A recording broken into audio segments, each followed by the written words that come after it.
It was just past midnight when the storm rolled in over downtown Los Angeles. The sky grumbled quietly at first, like it was warning the city to get inside.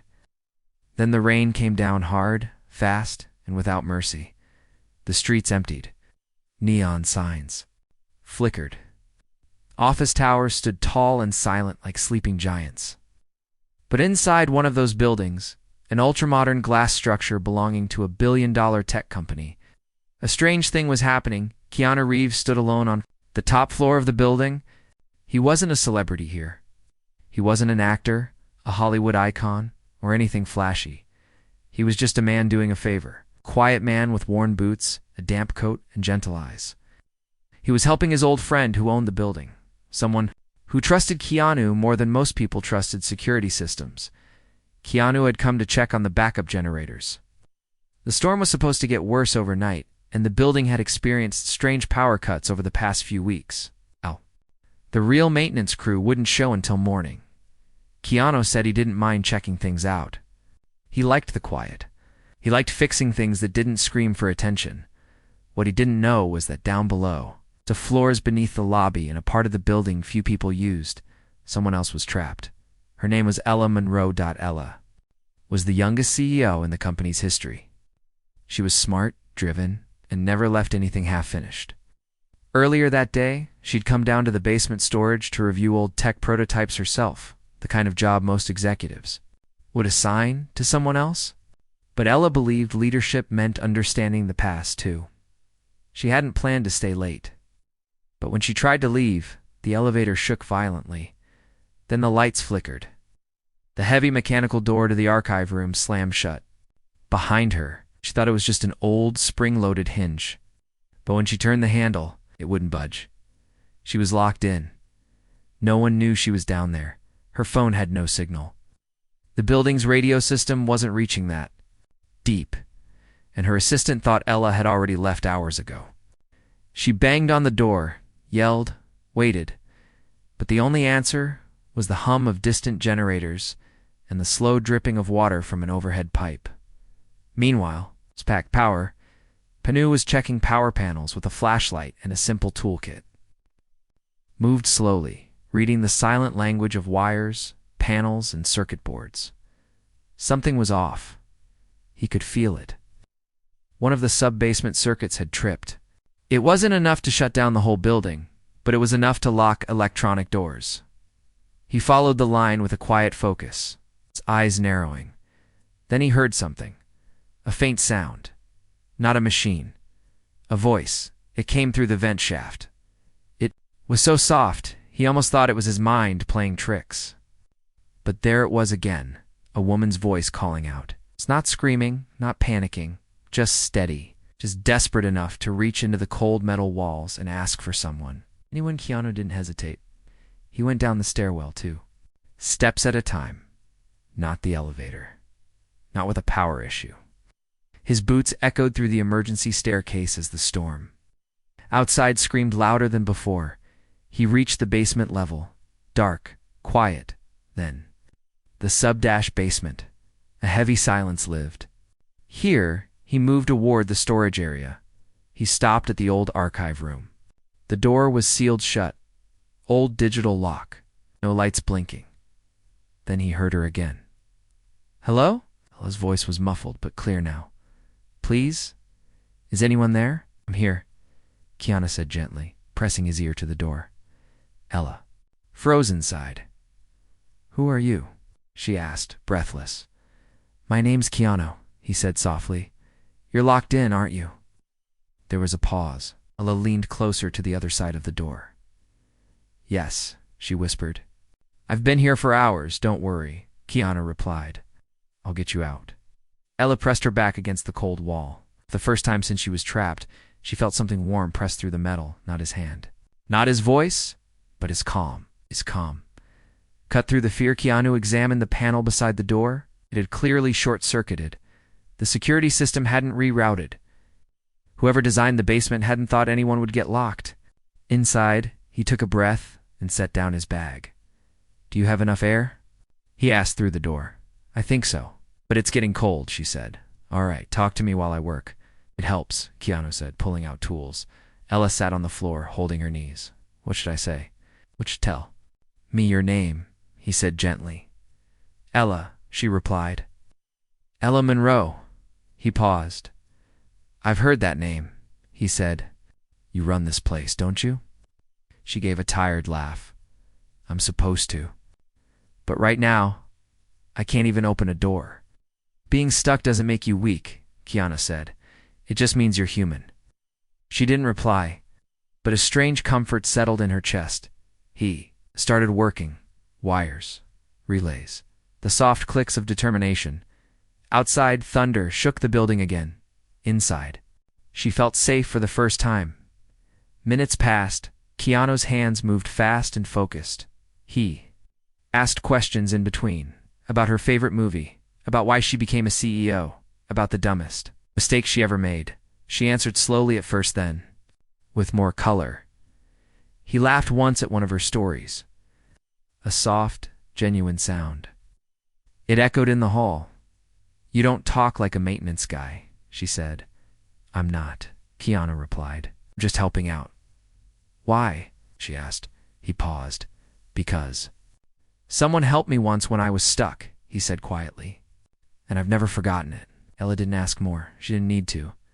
Finally, after what felt like an hour, it was a soft click. Keanu stood back. The door opened slowly, and there she was. Her hair a little messy, her white blouse erased. Her eyes wide and shimmering from hours of darkness. For a moment, neither of them spoke. Then she stepped out and looked at him. He didn't stare at her like others did, not like she was powerful, not like she was a symbol. He just looked at her like a person. Thank you, she said. Keanu gave a small nod. You okay to walk? He asked. Yeah, I think so. They walked up the stairwell together. He handed her his coat when he saw her. Shiver, she wore it without a word. On the way up, emergency lights flickered back on. Someone had fixed the grid remotely, but by then, didn't matter. They reached the lobby. She stopped at the glass doors and turned toward him. You never said your last name? She said. It's Reeves, he said simply. Ella narrowed her eyes. As in, Keanu Reeves? She asked slowly. He smiled. Yeah, he said. Ella stared at him. Why are you? He cut her off gently. Sometimes I just like helping people without being recognized. Ella looked at the rain outside, then back at him. You saved me, she whispered. You saved yourself, he replied. I just opened a door. But something had shifted. For both of them, something neither of them could name yet. But they both felt it, and they both walked. A way changed. They just didn't know how much their lives were about to change next. Asterisk. The next morning, sunlight poured over the city like a quiet promise. The storm had passed, but its fingerprints remained broken.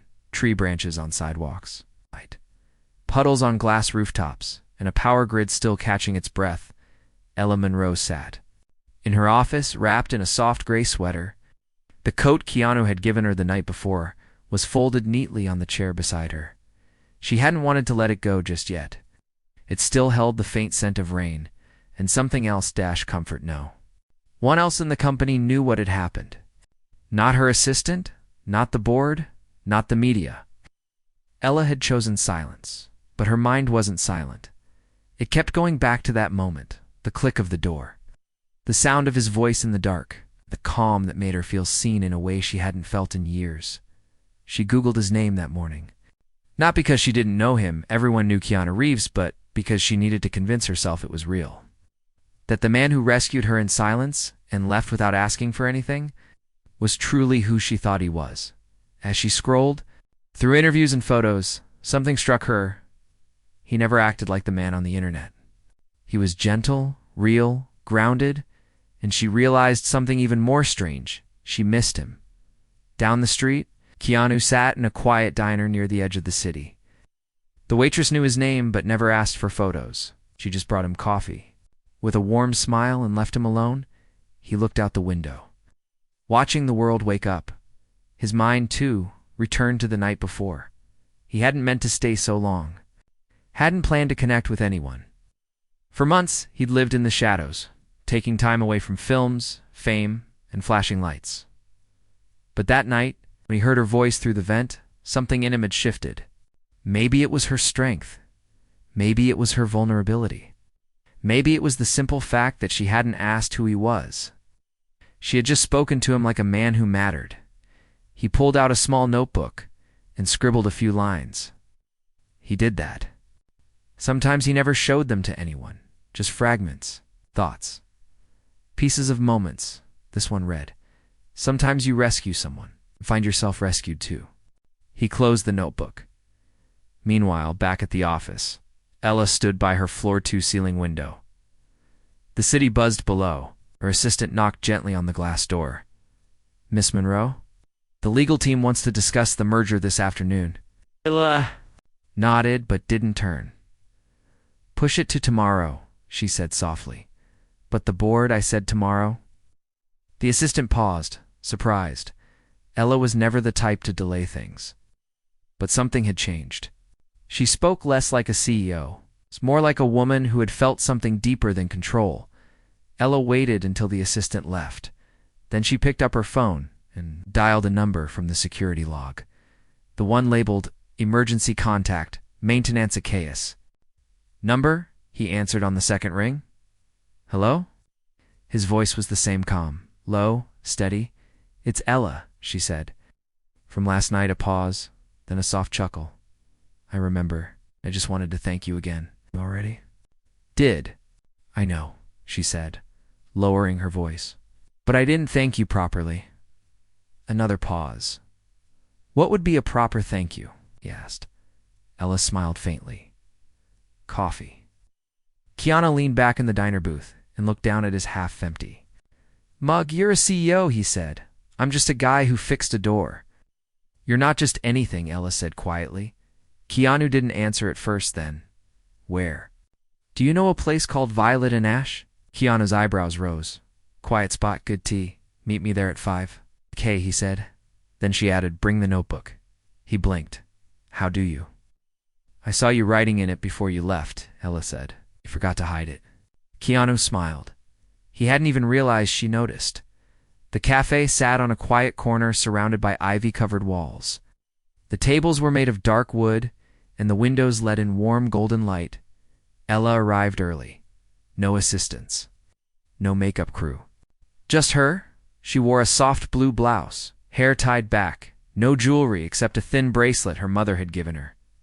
When Keanu walked in, he didn't make noise. He never did. He moved like someone who belonged in every room but demanded nothing. "From it, you're early," she said. "So are you." He sat down, gently placing his notebook beside the cup the barista brought him. They talked slowly at first about safe things, how strange the storm had been, how quiet the city felt after heavy rain. Then Ella leaned forward. "Can I ask you something? Personal?" Keanu nodded. "Why were you in that building, really?" He looked at his hands, then said, "I promised a friend I'd keep an eye on it while he was out of town." "You're that kind of friend?" she asked. "Only when it matters?" Ella nodded slowly. "I used to be like that," she said. "What changed?" "Money," she said. "And fear?" Keanu tilted his head. "I got so afraid of losing everything," she continued, "that I built walls around myself. And in the process, I stopped seeing people as people. I only saw outcomes." She looked down last night when the door opened. ... It wasn't just the air that came back. It was something else. Keanu's voice was soft. "Hope." Ella looked at him. "Maybe." There was silence. Not awkward. Just quiet. Then Keanu slid the notebook across the table. Ella hesitated. Opened it. Read one line. "A locked door taught me how to knock gently." She looked up at him. "Did you write that about me? About us?" he said. "In different ways." She didn't reply, but her eyes shimmered, and in that moment, everything she had built, the power, the reputation, the control felt lighter, because someone finally saw the part of her she had buried deep. Later that evening, they walked. Together in the soft evening light, Ella looked up at the sky. "Do you believe in accidents?" She asked. Keanu took a breath. No, he said. I believe in timing. Ella stopped. So you think we met for a reason? Keanu looked at her, long and deep. I think we met because we needed to. She held his gaze, then said, would you come back to the building tomorrow? Why? He asked. There's something I want to show you. What is it? My real self, she whispered. Keanu didn't smile.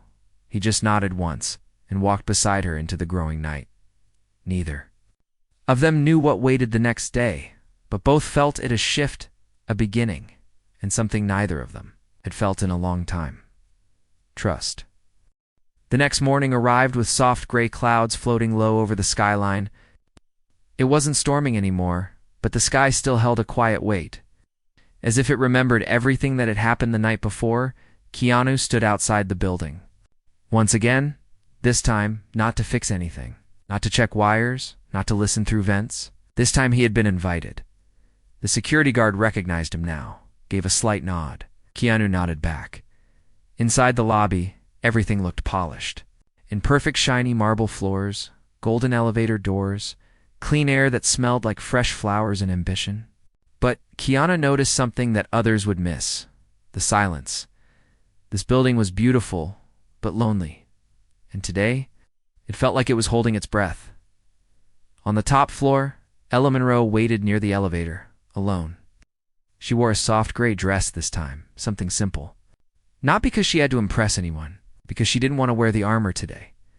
When the elevator doors opened and Keanu stepped out, she smiled before she even realized she was doing it. You came, she said. You asked. He replied. Ella turned and began walking, motioning for him to follow. I want to show you something, she said. But it's not in an office, not in a boardroom either. Good, Keanu said. I don't like boardrooms, she led him. Down a hallway, then another, then into a private stairwell that employees never used. She opened the door at the end of the hall with an old key card that barely worked anymore. This floor was built before the rest, she explained as they walked down. It used to be part of an old art gallery before we bought the building. Stepped into a long, quiet room with dusty skylights and paintings covered in white cloths. Wooden floors creaked beneath their steps. The walls were uneven. It smelled of oil paint and history. This is the only part of the building I never redesigned, Ella said. Keanu looked around. Why?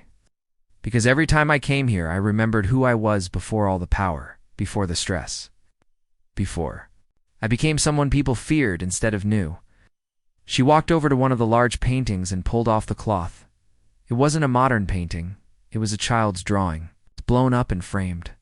A girl standing beneath a storm with the tiniest flashlight in her hand. Words scribbled in the corner read, I'm not afraid of the dark.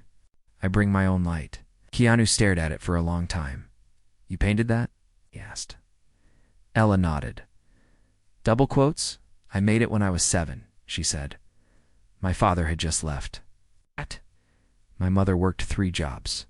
I used to sit in the dark with a little flashlight and draw on the walls until she came home. You kept it all these years? He asked. It reminds me why I started, Ella said, and who I wanted to be. Keanu turned to her. Do they know? The people here? Ella shook her head. They only see the CEO, the businesswoman, the rules, the numbers. You don't know I cry in the stairwell sometimes when no one's looking? Keanu's voice was low. You should let them see. Ella met his eyes. You saw me, and I didn't even have to ask.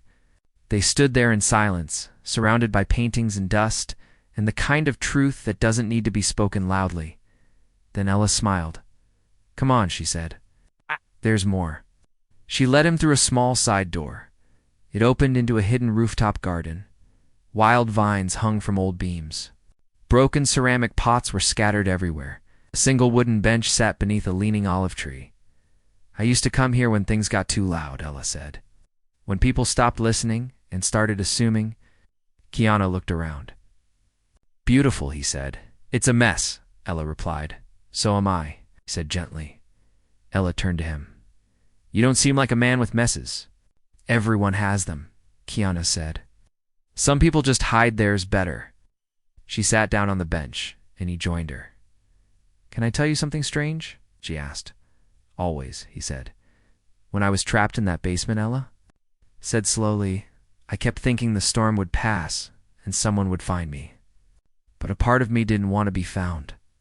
Not by just anyone." Keanu listened. "I think I needed that silence to finally hear what I'd been avoiding for years." "What was it?" he asked. "Loneliness," she whispered. He looked at her not with pity, but with understanding. "I know that silence," he said. "I've lived in it." "How did you get out?" she asked. Keanu looked up at the sky. "I stopped pretending I didn't need people." Ella stared at him, then looked at her hands. "I've built a world where people need me, but I haven't let anyone close enough to need them back." Keanu turned to her. "Maybe it's time." Ella didn't speak, but her eyes did. Later, that afternoon, Ella returned to her office. Her assistant was waiting. "Miss Monroe, the press is asking for a statement about your late-night visit to the archives," she said. Ella raised an eyebrow. "How do they know about that?" "A delivery guy saw the lights on. Word travels fast." Ella paused. "Tell them I was researching company history. No comment beyond that." The assistant nodded and left. But Ella stood there, frozen. Part of her wanted to keep the moment secret, but another part wanted to tell the truth. That night, Ella called a meeting, not with the board, but with the employees. All of them. It was the first time she had spoken to them without a script, without a PowerPoint, without layers of legal language. She stood on the small stage in the break room, wearing no makeup, hair tied back. "I want to tell you a story," she said into the mic. People leaned forward. "Last night I got trapped in the basement," she said. "The lights went out. The doors locked. No one knew I was there. The room was silent. I was alone, completely. And in that silence, I heard myself think for the first time in years. And what I heard scared me." She took a breath. "I realized I've become a leader who hides, who pushes too hard. People are human." She looked at the crowd, but someone found me. Someone kind, someone quiet. Someone who didn't need anything from me, but still gave me everything I needed. She stepped back from the mic. "I want to be more like that person." A long pause, then a round of applause. Not polite, but real. That night, Ella walked into Violet and Ash again. Keanu was already there, sipping tea. He looked up and smiled. "You spoke," he said.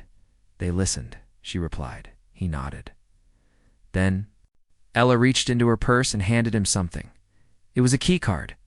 "What's this?" he asked. "Access to the building. Full clearance," she said. "You don't need to be in the shadows anymore." Keanu looked down at it, then up at her. "Why me?" Ella smiled. "Because you saw me. And I see you." And just like that, the door opened again. Not a metal one. Not a locked one. But the kind that opens. In the heart. And neither of them would ever close it again. 3 weeks passed and everything felt different.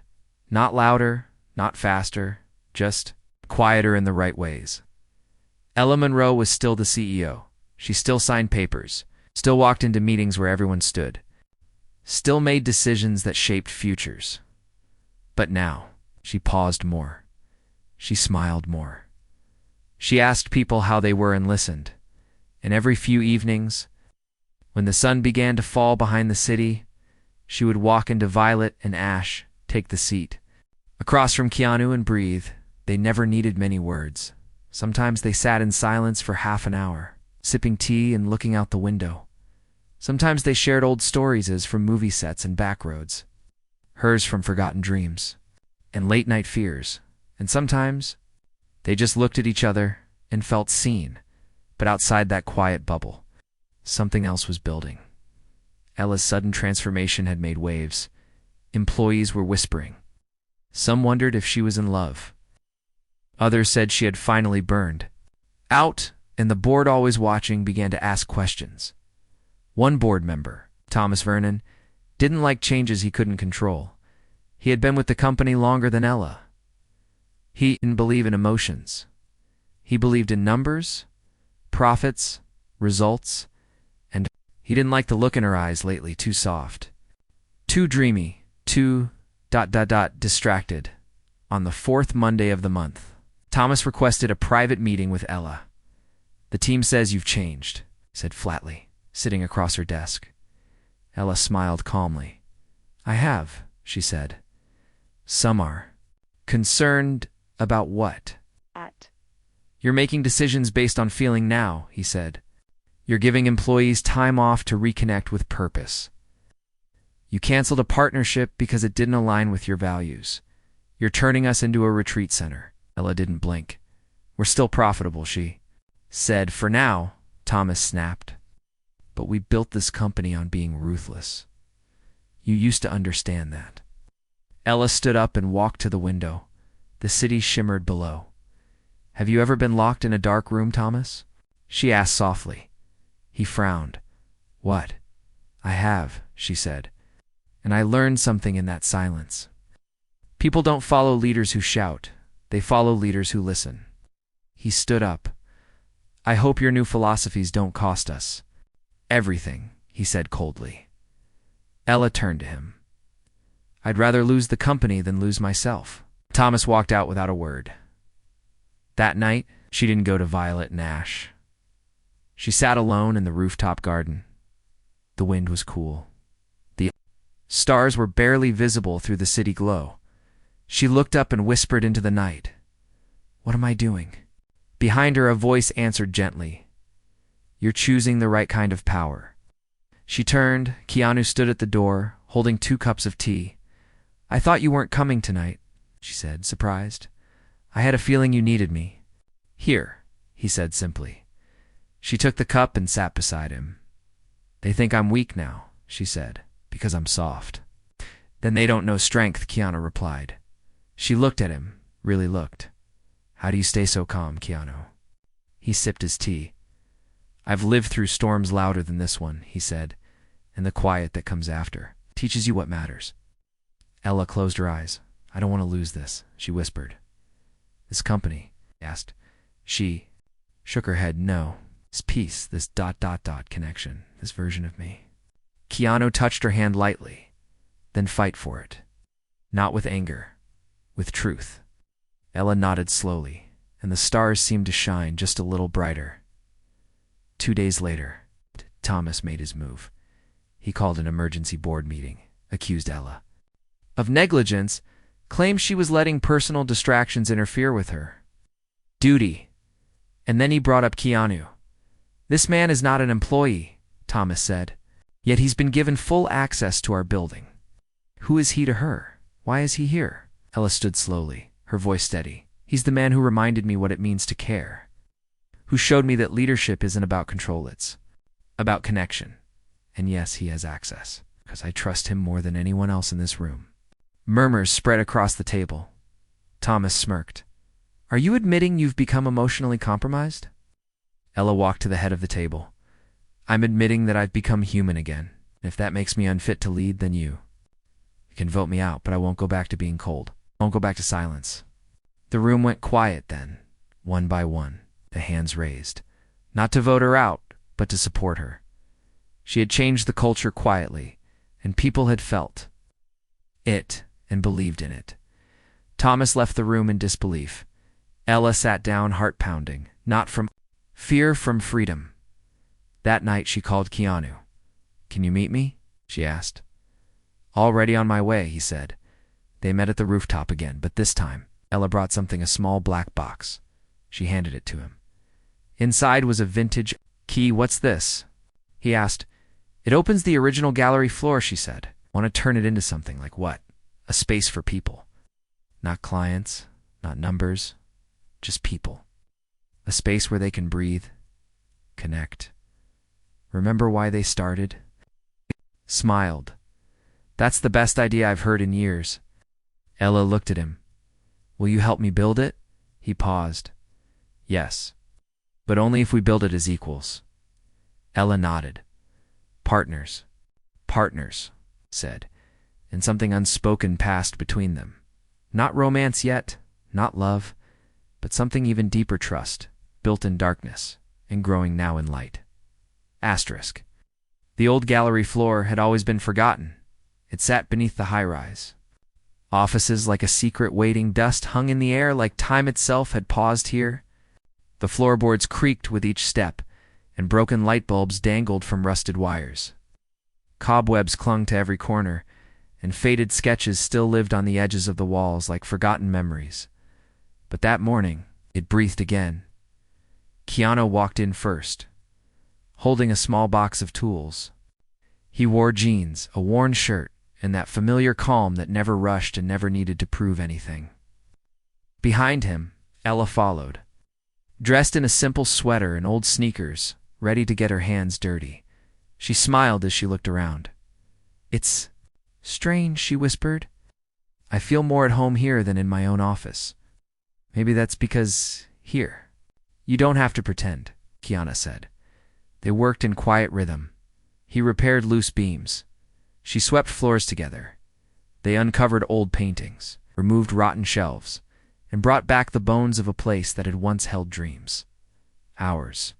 Past then days, they returned every evening after Ella's workday ended, sometimes staying until midnight, sometimes bringing food and sitting cross-legged on the dusty floor. Laughing over simple things like spilled paint or broken nails or childhood memories. Keanu told her about growing up between cities. Never. Feeling rooted. Always moving. Ella shared how she used to draw flowers on her mother's worn shoes so they'd look new. "You ever think about disappearing?" Ella asked one night as they sat near the far wall, paintbrushes still wet. "All the time," Keanu said. "But lately, ... I feel like I've finally been found." She looked at him, and this time, silence between them wasn't distance. It was closeness, a stillness full of warmth.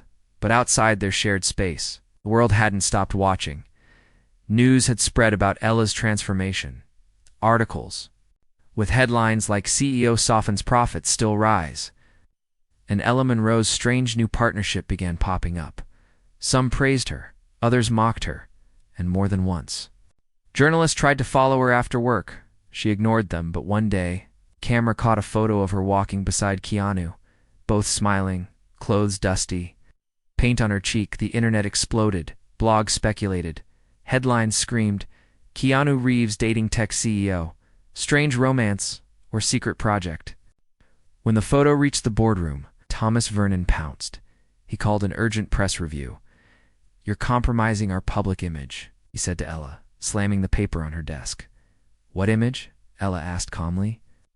"One built on fear." In silence, "You're turning a billion-dollar brand into a love letter," he growled. "Maybe that's what the world needs," she replied. He stepped closer. "They'll eat you alive, Ella. The media doesn't like kindness unless it's fake. And yours isn't." Ella stood, and her voice was firm now. "Then let them try." She left the room without another word. That night, she didn't go to the gallery. She didn't return Keanu's call either. Instead, she sat alone in her apartment, staring at her own reflection in the window. She looked tired, but something inside her still burned the truth. She didn't regret choosing light. She only feared how far the shadows would go to silence it the next morning. Keanu knocked at her door. He wasn't smiling this time. "I saw the news," he said. Ella nodded. Double quotes, "I didn't want you to be pulled into this," she said. "You didn't pull me," he said gently. "I walked in on my own." She looked down. "They'll twist everything." "Then let them," Keanu replied. "You're not theirs. You're not a headline. You're a story only you can write." Ella met his eyes. "Why are you always so steady?" Keanu gave a small smile. "Because I've already lost everything before, and now I finally found something worth holding on to." "What's that?" she asked softly. "You," he said. Ella single quotes his breath, caught, not because of the words, but because he meant them, completely, without needing anything in return, and something inside. Her heart, something she had locked away, began to unfold 2 days later. Ella called a press conference, but not in a hall, not on a stage. She called the media to the old gallery floor. The space was still half finished. Tools scattered, paint drying, open wires waiting to be hidden. But it was real, honest, human. She stood in front of him, No microphone, no security. Keanu stood in the back, quiet, present. I know you've heard rumors, Ella said. You've seen pictures, read blogs, imagined stories. Cameras clicked. But let me tell you something real, she said. I was lost. For years, I wore power like armor. I confused control with leadership. And then, one night I got locked in a basement. Few reporters chuckled softly.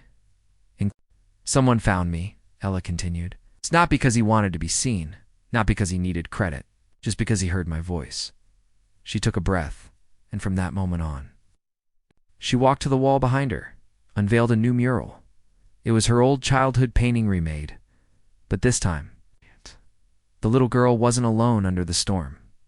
Beside her stood a man, not holding an umbrella, not rescuing her, just standing with her, both holding flashlights, both shining light. This gallery, Ella said, is for everyone who's ever felt trapped, unheard, forgotten. This is a space where truth matters more than titles, where kindness isn't weakness, and where healing is part of success.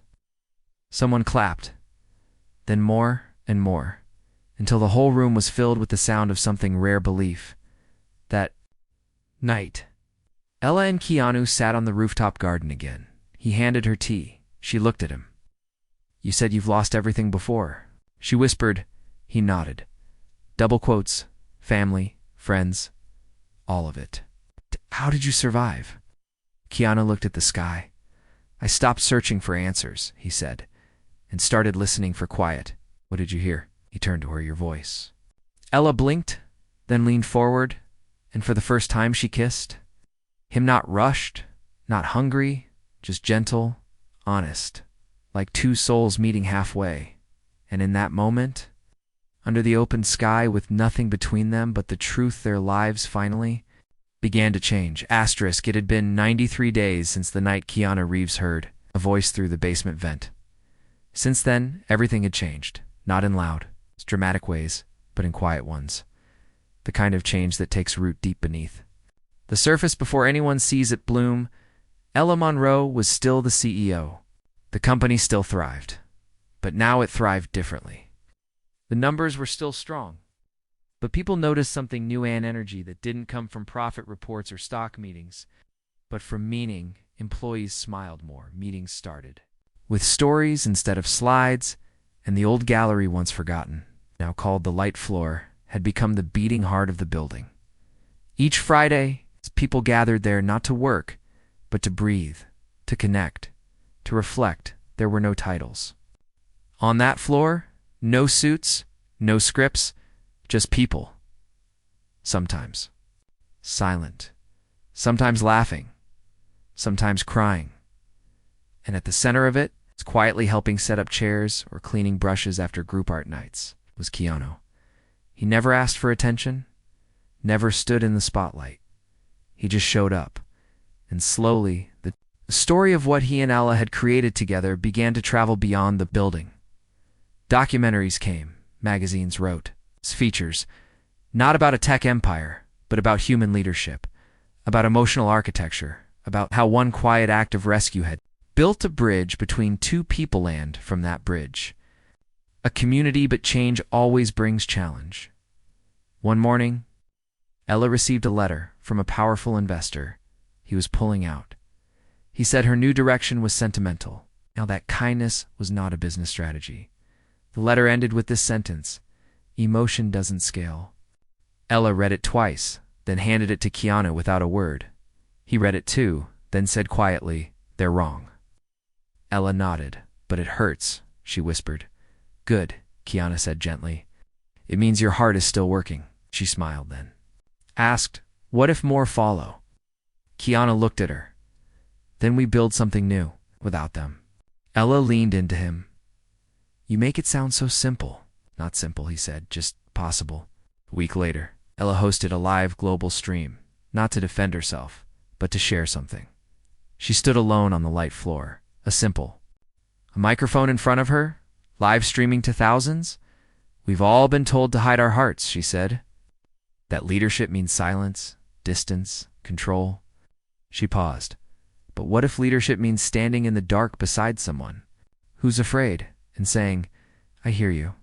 She shared the story of the basement, of being trapped and being found, of how that one moment rewrote everything, and how Keanu, just a quiet man with no reason to help, had done the one thing no billion-dollar idea could do. He had listened.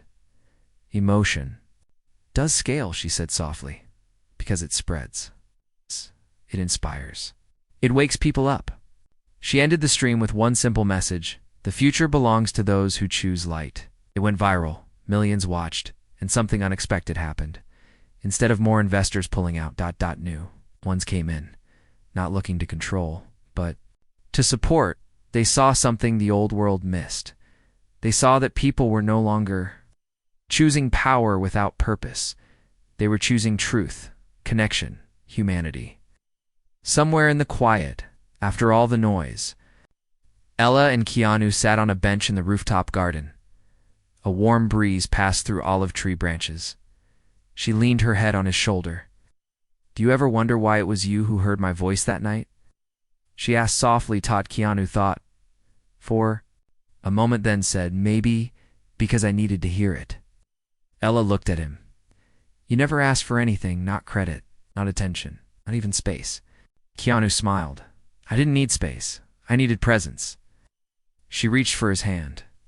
He took it. And for a long moment, they sat in the hush of the city, to people who had found each other not through fame or force, but through something far stronger, kindness.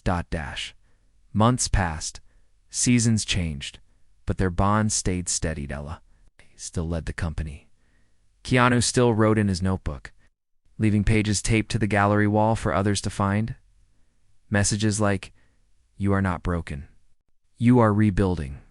Softness is strength in disguise. The ones who listen will always find the ones who whisper. No one knew they were his words. Ella never told. Because Keanu never wanted the spotlight. He only wanted to be useful too. Give without needing to be seen. And in doing so, he was seen more deeply than anyone else ever had been. One night, Ella asked him quietly, do you think this will last? Keanu didn't hesitate. Yes, he said. Because it was built in the dark. Things built in the dark survive the light. She kissed him again. Not like an ending, but like a promise. Years later, people still told the story of a woman trapped in a basement, of a quiet man who showed up with a flashlight and patience, of a building that changed not through money or strategy, but through humility, through rescue, through love that never had to announce itself to matter. And if you ever visited that gallery floor, you'd still find the painting, the little girl beneath the storm, no longer alone. Now with a man beside her, both holding light, and under it a plaque that simply read, Found.